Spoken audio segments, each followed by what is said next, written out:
Hello दोस्तों, welcome to my channel. दोस्तों, आज की ये वीडियो रहेगी।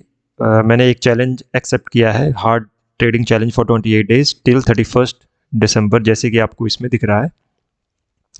तो ये जो मेरा चैलेंज है, मैं इसमें जो भी ट्रेड लूँगा वो सारे जो मैंने इसमें पॉइंट वाइज मैंने मेंशन किया हुआ है, इसी के बेस्ड पे रहेगा कि मैंने दिन में कितने ट्रेड करने हैं, ट्रेड का टाइमिंग क्या होगा, स्टॉप लॉस कितना होगा, टारगेट कितना होगा।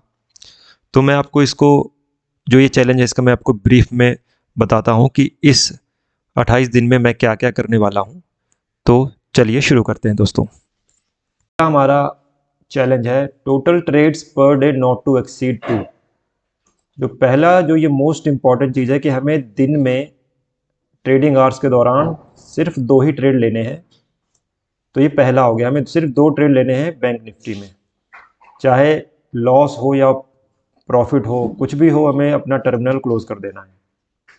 और जो सेकंड हमारा है, अगर मान लीजिए फर्स्ट ट्रेड टाइमिंग, जो हमारे फर्स्ट ट्रेड की टाइमिंग होगी वो 9:15 टू 12 PM तक होगी। इसके बीच में चाहे हमें मार्केट 3 या 4 ट्रेड ही क्यों ना दे, हमें लेना सिर्फ उसमें से एक है, कोई बेस्ट हमें उसमें से सिलेक्ट करना है। और सेम जो हमने सेकंड ट्रेड एग्जीक्यूट करना है उसकी टाइमिंग होगी 12 बजे से लेके 2 बजे के बाद तक। इसमें भी सेम कंडीशन है, अगर हमें मार्केट में हमें तभी एंटर करना है जब मार्केट हमें कुछ अच्छा सेटअप दे और हमें लगे कि हाँ भी अब ये सेटअप हमारा चल सकता है, मतलब कंफर्म हो कि हाँ इसमें ट्रेड चलेगा ही चलेगा, तभी हमने ट्रेड एग्जीक्यूट करना है। तो ये हमारा हो गया सेकंड ट्रेड का। और जो मेन जो बात आती है हर ट्रेड में कि भाई हमारा स्टॉप लॉस कितना होना चाहिए, हमारा टारगेट कितना होना चाहिए। तो पहले हम बात करते हैं स्टॉप लॉस की। तो स्टॉप लॉस के केस में क्या है, स्टॉप लॉस में क्या है कि हमें अपने स्टॉप लॉस को प्रॉपरली फॉलो करना है। जहां हमने अपना स्टॉप लॉस लगाया उसको प्रॉपरली फॉलो करना है। जब तक मार्केट हमारे स्टॉप लॉस के ऊपर, जब तक हमारे स्टॉप लॉस के ऊपर ट्रेड ना करना स्टार्ट करें, मतलब हमारे स्टॉप लॉस के ऊपर जाए। मान लो जैसे मैंने मान लो बैंक निफ्टी में मैंने लगा दिया है कि भाई ये मेरा स्टॉप लॉस है 43,520 का, मतलब मैं ये मतलब मान के चल रहा हूँ। और अगर मार्केट नीचे तक जाती है 460 तक गई, फिर ऊपर आई, कई बार क्या होता है ना कि मार्केट रिट्रेसमेंट करने के लिए 500 के लेवल तक आती है, फिर वहीं से क्या करती है, एक शूटिंग स्टार कैंडल बना के नीचे चली जाती है। ठीक है। तो अब कई बार क्या होता है कि बिना स्टॉप लॉस हिट हुए हम उस ट्रेड से एग्जिट कर जाते हैं। तो ये बहुत बड़ी गलती होती है हर ट्रेड में। जैसे मैंने अभी अपना जो ट्रेड अभी मैंने लिया था, जो मैंने फ्राइडे को अभी ट्रेड लिया था, जो मैंने 17 को ट्रेड लिया था, उसमें आपने देखा होगा कि जब मेरा स्टॉप लॉस जो था 43,720 के ऊपर था, लेकिन फिर भी मैं उस ट्रेड से पहले ही भाग गया, जबकि मार्केट ने उसके ऊपर क्लोजिंग दी ही नहीं थी। अगर आप जाओगे 17 तारीख का आप ट्रेड देखना, उसमें एक भी कैंडल जो है 5 मिनट की इसके ऊपर क्लोज नहीं हुई है। मैं आपको यहाँ पर दिखा भी देता हूँ। तो जैसे आप देख रहे हो मार्केट ने क्या किया था, 7 तारीख को मार्केट ऊपर गई, यहाँ पर टाइम बिताया, यहाँ पर इतना टाइम बिताया, इसी कैंडल के अंदर इसने टाइम बिताया, यहाँ वेट किया इतना ज़्यादा, फिर मार्केट ने इस लेवल को ब्रेक किया, फिर ऊपर गया, फिर नीचे आया। तो मैंने यहाँ पर ट्रेड लिया ही नहीं था, मैंने ट्रेड जो एग्जीक्यूट किया था इस कैंडल पे एग्जीक्यूट किया था। ठीक है। और जो मेरा स्टॉप लॉस था वो यहाँ था, और ये जो लेवल है ये है 720 के आसपास का, ये लेवल है ये वाला। ठीक है। तो मार्केट ने ये मुझे जब ये 850 900 का प्रॉफिट दिखा रहा था, जब ये कैंडल नीचे आई थी, उसके बाद फिर जब ये इमीडिएट ऊपर गया ना, कई बार क्या होता है कि बायर्स को मार्केट क्या करता है, ट्रैप करता है। जो भी रिटेलर्स हैं, जो न्यू कमर्स हैं, जो अभी मतलब वो क्या करता है ना, जो ये स्विंग बनी होती है इस पर कई बार ट्रेड मार देते हैं कि भाई अगर नीचे आएगा तो मैं एकदम से, अब उनका मतलब स्टॉप लॉस भी मैनेज नहीं होता। जैसे 2 साल पहले मेरा भी ऐसे होता था, मैं भी ऐसे करता था। तो हम लोग उस टाइम पे क्या करते थे कि जैसे स्विंग का ये पास है, हमें लगता था यार ये तो सपोर्ट एरिया है, 500 का लेवल है, तो हम यहाँ पर बाई कर लेते हैं। तो यहाँ पर क्या होता है ना, कुछ रिटेलर्स होते हैं जो ये चीज़ें क्रिएट करते हैं। तो जैसे ही मार्केट ऊपर गई, अब मेरा स्टॉप लॉस जो था ना यहाँ था कि जब कोई इसके ऊपर कैंडल क्लोज करेगी तब मैं निकलूंगा, लेकिन मैं निकल कब गया, जैसे गया मैं फोमो में आ गया कि भाई नहीं, ये ऑप्शन का प्रीमियम डाउन हो जाएगा। और अगर मैं अभी मैंने कल जब मैंने देखा अपना ऑप्शन, मैंने 265 मैंने लिया था और मैंने एग्जिट कर दिया था 243 पे, जबकि ऑप्शंस में जो लो लगा था वो 240 का लगा था, बताओ। तो मतलब मैंने वहीं पर मैंने मतलब उससे 2-3 पॉइंट पहले क्लोज कर दिया, और वो मैंने बहुत बड़ी गलती कर दी थी, क्योंकि 240 से ऊपर मार्केट ने क्रॉस ही नहीं किया था। हाँ, जब यहाँ पर मार्केट नीचे आई फिर ये जो इमीडिएट गया ना, इसमें वो 225 का उसने लो मार दिया था ऑप्शन के चार्ट में। अगर आप देखोगे 43700 की ऑप्शन में आप देखना, पुट साइड की जो ऑप्शन है उसमें देखना आप, तो वो क्या था ना, उसमें जो लो लगा हुआ है वो 25 का है, मतलब 225 का। तो ये चीज़ें हमें नहीं करनी है। तो दोस्तों ये तो हो गई स्टॉप लॉस की बात। अब हमें टारगेट क्या रखना है, क्योंकि मार्केट में दो ही चीज़ें ज़्यादा इंपॉर्टेंट होती है कि हमें स्टॉप लॉस कहाँ रखना है और मेन होता है टारगेट कहाँ लें। क्योंकि टारगेट तो कुछ है नहीं, मतलब मार्केट आपको जितना दे उतना ही, मतलब उतना कम है। तो हम उसके मतलब टारगेट अपने जो भी मार्केट की कंडीशन होगी उसके अकॉर्डिंग हम लगाएंगे। ये हम 1:1, 1:2, 1:3 के अकॉर्डिंग नहीं चलेंगे।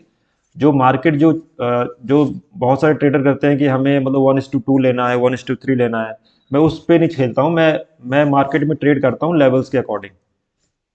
लेवल्स के अकॉर्डिंग मैं ट्रेड करता हूँ कि कहाँ पर स्विंग्स बन रहे हैं, कहाँ पर कंसोलिडेशन हुई है, कहाँ से मार्केट रिवर्स कर सकता है या फिर मार्केट ऊपर जा सकता है। तो मैंने टारगेट के केस में मैंने क्या किया हुआ है, अगर आप इसको ध्यान से पढ़ेंगे, target should be near to previous swing low और हाई। ठीक है, इसका भी मैं आपको चार्ट पे मैं बताता हूं कि इसका मतलब क्या है। अभी मैं इसको पहले पढ़ लेता हूं फिर आपको मैं बताता हूं। तो इसमें क्या लिखा हुआ है, target should be near to previous swing low और हाई और सम इंपॉर्टेंट पीएसवाई लेवल। अब पीएसवाई लेवल क्या होते हैं, साइकोलॉजिकल लेवल्स क्या होते हैं। पीएसवाई लेवल्स होते हैं जैसे 43500, 44,000, 4,500, 45,000, 46,000, 46,500, ऐसे ऐसे लेवल जो होते हैं वो साइकोलॉजिकल लेवल्स होते हैं। ठीक है, शोन इन द चार्ट, और if market gives you more than your stop loss then do not close the trade in loss. ठीक है, if in certain condition due to volatility, if you achieved your target that is more than your stop loss but immediately reverts back to your stop loss, then hold for your stop loss to cross or close above that level. If market mood changes, then do not wait for your stop loss to hit, immediately exit from the trade. तो मैं आपको इसमें हमें target कैसे लगाना है उसका मैं आपको चार्ट पे मैं दिखाता हूँ। तो जैसे हमने बताया था कि target should be near to previous swing low और स्विंग हाई। अब जैसे मैंने क्या किया था ना, अब मैंने मान लो यहाँ पर मैंने ट्रेड लिया। अब यहाँ पे मेरी गलती देखना आप, यहाँ पे मैंने ट्रेड एग्जीक्यूट किया इस लेवल पे। ठीक है, इस लेवल पे मैंने अपना ट्रेड एग्जीक्यूट किया, फिर मार्केट देखो कहाँ तक आया, नियर टू स्विंग लो, ये दिख रहा है आपको। तो 43560 और ये लेवल क्या है, बट ये लेवल ना 40-50 पॉइंट ऊपर है, तो ये थोड़ा सा क्योंकि इमीडिएट गया था तो इसमें हम बुक भी नहीं कर सकते था। अगर मान लो टारगेट के पास थोड़ा सा वेट करें तब तो हम बुक करेंगे। अभी ये नीचे आया फिर ऊपर चला गया, तो इसमें टाइम तो दिया ही नहीं मार्केट ने, तो मैं बुक कहाँ से करूँ। ठीक है, चलो ये तो इसमें इनवैलिड हो गया। अगर हम इसकी बात करें तो जैसे ये कैंडल है, ये कैंडल आई, तो ये चीज बनेगी, मार्केट ने ऊपर गया, यहाँ पर प्राइस एक्शन बनाया, 3-4 कैंडल मतलब कंसोलिडेशन हुई और ये ऊपर के लेवल को ब्रेक नहीं किया इसने क्योंकि ये रेजिस्टेंस लेवल था। तो जैसे मार्केट ने यहाँ से ब्रेक किया, हमने ट्रेड एग्जीक्यूट किया और यहाँ तक का हमने टारगेट ले लिया, और जो स्टॉप लॉस था इसके ऊपर रहता, स्टॉप लॉस यहाँ पर रहता और ये रहता अपना टारगेट, हम लेके यहाँ से ट्रेड से एग्जिट कर जाते क्योंकि ये क्या था, यहाँ पर बहुत सारी रिजेक्शन थी यहाँ से। तो इसलिए हम यहाँ पर टारगेट अपना बुक करके निकल जाते हैं, जो भी हमारा प्रॉफिट लॉस होता है बुक करके हम निकल जाते हैं। और क्या था और सम इंपॉर्टेंट पीएसवाई लेवल्स। तो पीएसवाई लेवल्स कौन से हो गए, 43600 हो गए। ठीक है, 43600। अगर मान लो मार्केट ऊपर जा रहा है और ये 700 का लेवल हो गया, ठीक है, यहीं से मार्केट फिर नीचे आ गया, देखो 700 का लेवल हो गया, इसलिए मैंने 720 का लेवल लगाया था कि इसको क्रॉस करेगा तब मैं निकलूंगा, क्योंकि 700 हमेशा क्या करता है ना, 700 की लेवल हो गया या फिर 800 हो गया, 900 हो गया, 44,000 हो गया, वो सारे क्या करते हैं एज ए पीएसवाई लेवल्स होते हैं। ये अपने आप में सपोर्ट या रेजिस्टेंस होते हैं, तो इस लेवल का भी हमने ध्यान देना है। और क्या था इसमें और क्या था कि if market gives you more than your stop loss then do not close the trade in loss. अगर आपका स्टॉप लॉस है 20 पॉइंट का और अगर आपको मार्केट 30, 40, 50 जो भी पॉइंट्स दे रहा है तो आपको उसमें प्रॉफिट को लॉक करना है। अब जैसे मैं एक ही लॉट से ट्रेड करता हूं तो मैं इतना ज़्यादा इसमें मतलब इस चीज़ को फॉलो नहीं करता, लेकिन अगर आप 2 या 3, 4 लॉट अगर बाय करते हो तो आप उसमें क्या करो, 3 लॉट को आप बुक कर लो और एक लॉट को आप राइड करते रहो, एक लॉट से आप ट्रेड को कंटिन्यू कर सकते हो। ठीक है। और आगे क्या है, if in certain condition due to volatility if you achieved your target that is more than your stop loss but immediately reverse back. जैसे यहाँ पर क्या हुआ था, इमीडिएटली ये कैंडल इमीडिएटली रिवर्स हो गई थी, टारगेट हमारा आ गया था लेकिन इसने क्या किया इमीडिएटली रिवर्स हो गया। ठीक है, तो हमने क्या करना है, then hold for your stop loss. देखो मैंने क्या किया यहाँ पर, मैंने होल्ड करना था इसको, stop loss, hold for your stop loss to cross और क्लोज अबव दैट लेवल। इसके ऊपर का क्लोज का हम वेट करेंगे। और इफ मार्केट, अब कई बार क्या होता है कि मान लो आरबीआई की कोई पॉलिसी आ गई या फिर फेड की मीटिंग का कोई रिजल्ट आ गया, कुछ हो गया, या फिर एचडीएफसी बैंक का मतलब प्रॉफिट का आ गया, फिर कुछ लॉस के एचडीएफसी बैंक ने, या फिर अदर जो कंपोनेंट्स है बैंक निफ्टी के, तो उस केसेस में मार्केट क्या करता है ना, अपने आप ही मतलब वो मतलब फ्लो में कई बार ऊपर नीचे करने लग जाता है। तो उस कंडीशन में हमने रुकना नहीं है। हमने अगर हम मतलब हमने एंटी ट्रेड लिया हुआ है तो हमने उस चीज़ से हमने बाहर निकल जाना है, ट्रेड से अपने। हाँ तो दोस्तों, मैंने अपना ये 28 डेज का हार्ड ट्रेडिंग चैलेंज एक्सेप्ट किया है और ये मेरे अपने रूल्स हैं। मैं अपने रूल्स पे स्टिक रहूँगा टिल 31 दिसंबर तक, और मैं कोशिश करूँगा कि मैं इसमें से एक भी रूल ब्रेक ना करूँ जिससे मुझे फाइनेंशियली मुझे लॉस हो, मेंटली लॉस हो, और मेरे रूल्स पे मैनेजमेंट मेरा इससे अफेक्ट हो।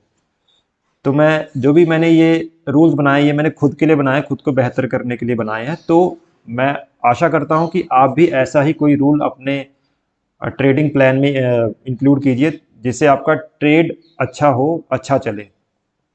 तो मैं बिलीव करता हूँ कि आपको इस वीडियो से कुछ लर्निंग मिली हो, आपको कुछ इससे कुछ आपको और चीज़ें क्लियर आपको चाहिए तो आप मुझे मैसेज कर सकते हैं। मेरे टेलीग्राम चैनल उसको भी आप देख सकते हो, और जो भी आपके डाउट्स है मुझे आप इसके नीचे कमेंट भी करिए। तो मिलते हैं दोस्तों नेक्स्ट वीडियो में, लाइव ट्रेड में मिलते हैं। Thank you.